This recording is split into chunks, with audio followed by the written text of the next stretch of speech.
Hey, what's up, all you YouTubers out there? Gig Economists, Chad Gig Economist back again. I've got a special guest today. I'm talking to actually one of my cybersecurity professors. His name is Alex say, Sigler. Sigler. Um, can you just give the viewers a quick background on who you are, what you do, so they know you're a Sure. real cybersecurity pro? Yeah, so I'm a cybersecurity professional. Currently teaching some cybersecurity students through adjunct professorship at University of Central Florida. Been doing this for many years. This type of work, security work. Hmm. Um, so yeah, Chad Um, mentioned something about some gig economy. Wanted me to answer some questions. yeah, in our last class, we're doing a cloud computing course right now. We got on the topic of API, and you just started describing exactly what was happening with Instacart right now with hackers using bots. I don't even know if you could really call them bots, but yeah. So let's kind of explain for the viewers, like from a cybersecurity standpoint. Like first of all, what is API, and second of all, how is it being exploited? Yeah, so an API is an application programming interface.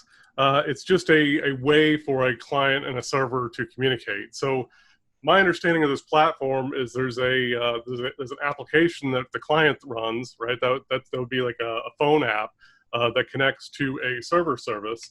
That server service advertises available jobs, and what the way it's supposed to work is the user logs into the authorized phone client using whatever their user account credentials are, and they get a list of the available jobs, and they can pick them and select them.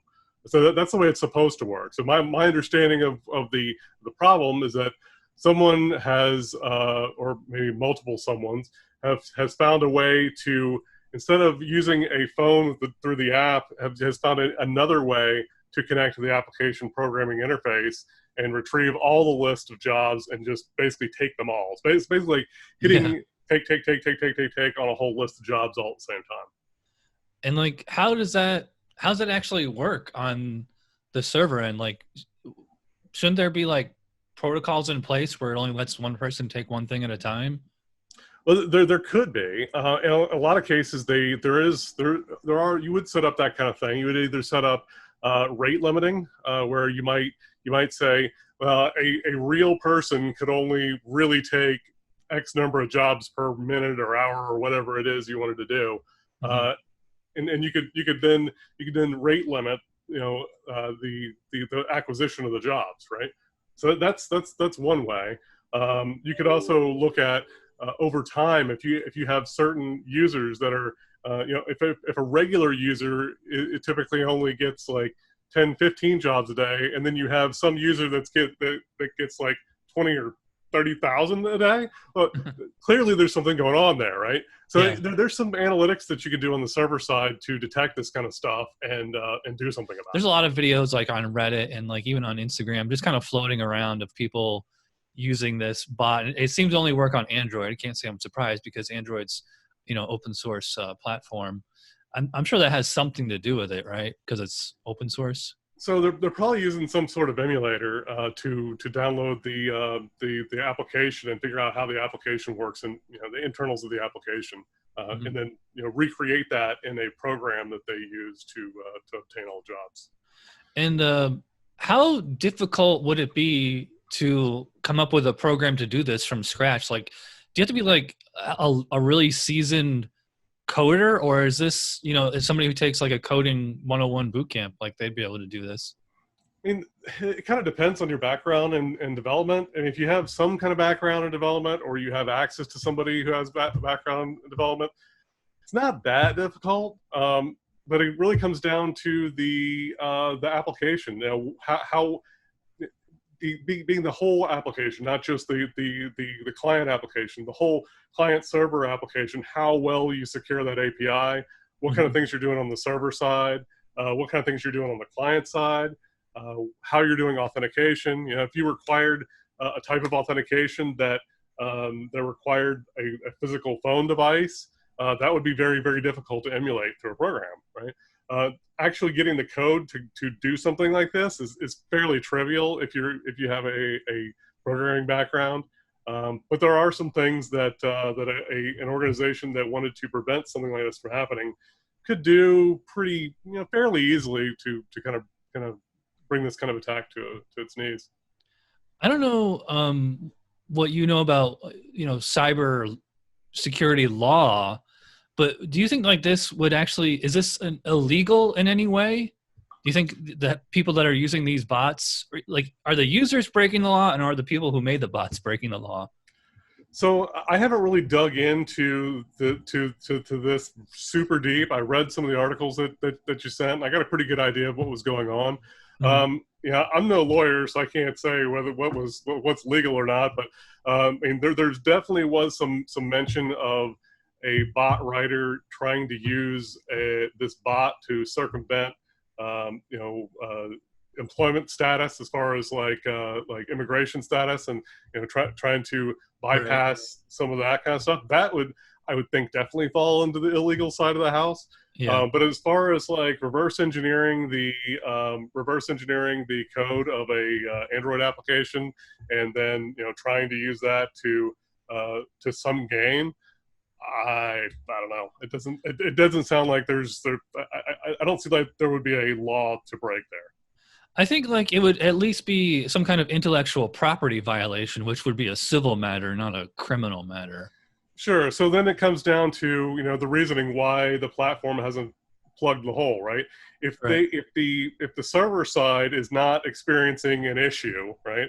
If they're not having a problem because of this, it's not like these jobs are being taken and thrown away and then people are calling and complaining, right? They're actually getting accomplished. So it could be as simple as that, is that this isn't affecting them, so they're not going to go do anything about it. That's one possibility. But trying to track down somebody and prosecute them for this kind of thing, unless it's causing you enough pain that you're willing to go out and do that kind of stuff, it's just one of those things that sometimes can fall by the wayside. I would think like there's got to be some kind of legality on Instacart's behalf. Like if somebody who is an unauthorized shopper, performs the services and then, commits a crime while in the act, I'm sure, I would think Instacart could be held responsible at some point. But again, I'm not a lawyer, so I'm not a lawyer either. I don't know how all that stuff works. I most of the time when I'm dealing with this kind of thing, there is no law, because if it's for example, if the attacker is coming from another country, then it doesn't matter. Whatever our laws here they don't matter, right? Right. You can't go after somebody overseas where we don't have an extradition treaty with them. You have the application running on a server outside of the United States, and you just connect to it with a web browser or something, and it's the actual code is running in some other country. We don't know anything about it. So that kind of thing happens all the time. Yeah, a complaint a lot of my fellow shoppers have had, and you just kind of alluded to it too, is like, as long as the work is getting done, Instacart doesn't really have a huge incentive to put a stop to this. Other than, I would think, like if the FTC or maybe like the California Attorney General went out after them, that's all I can think of, is that it's going to take some kind of major government involvement for them to like really have an incentive to put a stop to this. Well, the juice has to be worth the squeeze, right? There has to be a big enough problem and a big enough reward for going out and doing the thing that it's going to actually generate some kind of revenue or cause some kind of good thing to happen. Right. As it seems, I really had never heard about this problem before you brought it up the other day. So I mean, it hasn't hit the mainstream, I would say. I do this kind of stuff and follow this kind of stuff pretty closely, and I'd never heard of it. So it's quite likely that it's just not impacting the company enough to where that it just doesn't interest. Let's say you were recruited by Instacart, like they said they're aware of the problem, they want to put a stop to it. What can they do, or what can you do as a cybersecurity professional? What would you tell them, like if you were a consultant? I'd really have to dig into the problem more in order to make a real assessment. Now, just on the surface, from looking at it as much as I have, which admittedly isn't that much, I just kind of looked at the descriptions of the problems. I would probably look at rate limiting.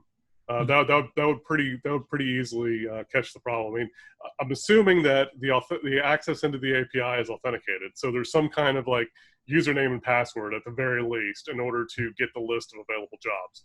Yeah. So if that's the case, then they have a way to track how many requests are being accepted by a particular user in a particular time frame. And if you had that, you had the capability to reject, past a certain limit. Yeah. But that would, to me, that would be the quickest and easiest thing. Well, it kind of brings up another question. I mean, it's like, do you think like the people who made the bot, like, because the people who are getting their groceries delivered, they're seeing a face, they're seeing a name on, their shopper, their driver. So, and also they're getting paid somehow. So I think they must be, do you think there's like a pool of like legitimate users who sell their, like I could sell my account to the hackers, like say like maybe they pay me like, $100 a week just to use my name and account and all that, which goes to an undocumented immigrant or whatever. Do you think that might be what's happening? Well, I mean, that's kind of what one of the articles that I read was kind of alluding to, was that exact thing happening. But in order for that to work at scale, you'd have to look at all the data for all of your users of the application. You would have one user or a handful of users that are generating way more jobs than anybody else could possibly do. I mean, it's gonna be something where you have like a line, and then there's a big old blip where you have somebody that's doing somehow the work of 10,000 people every week. So how are you doing that? It's something you have to look at. Yeah. So for Instacart to put a stop to this, or at least attempt to, you're saying rate limiting. Like, can you explain that in layman's terms? So let's say, how many of these jobs do you think you could take in an hour, like legitimately, or a day? Usually you can knock out, depending how big the job is, at one an hour, maybe one every 45 minutes, depending on how long you work. So an 8-hour day, you could get between 8 and 10, maybe 12 tops. So maybe for safety's sake, you double it and say, if anybody takes over 25 in a day, start limiting them. Either call them and make them answer some questions so you can verify that they're not a bot, that they're real, or make them take a picture, or send them a text message with a code that they have to respond with, and in the app, multi-factor authentication, multi-factor authentication, something like that. You can. So they call that step-up authentication. When you've already authenticated, you're already in, but then you commit something that's outside of the norm.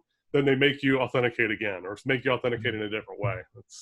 That's another thing that could potentially be done. It's one of those things where, unless there's incentive for them to do something about it, and if maybe they don't know all the details about it, and if they don't know and they have plausible deniability, maybe they don't want to step into it, because if they start investigating into it and find out that the activities of some of these malicious users are illegal, well, then they might be obligated to take immediate action, which could impact their business. So there are cases where you would not want to start an investigation. Yeah.